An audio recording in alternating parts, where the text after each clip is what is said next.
Welcome.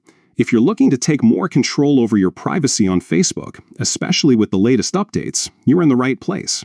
Today, I'll show you how to prevent others from sharing your own posts to their stories on the Facebook app for PC.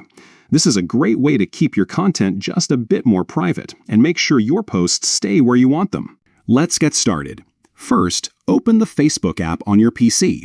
Once you're in, look to the top right corner of the screen.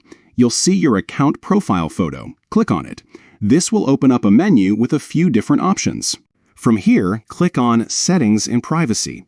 A new drop-down menu will appear, and you'll want to select Settings.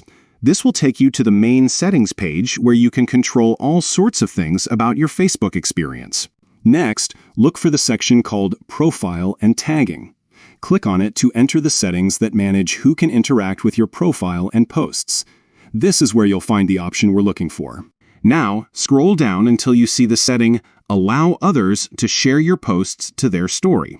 By default, this might be enabled, which means anyone who can see your posts can also share them to their own stories. To stop this, simply switch this option off. That's it. With just a few clicks, you've now disabled the ability for others to share your posts to their stories. This gives you more control over where your content appears and who can share it beyond your original audience. Remember, Facebook is always updating its features, so it's a good idea to check your privacy settings regularly to make sure everything is set up the way you want. If you found this guide helpful, don't forget to check out our other tutorials for more tips on managing your social media privacy and making the most out of your online experience. Thanks for watching, and see you in the next video.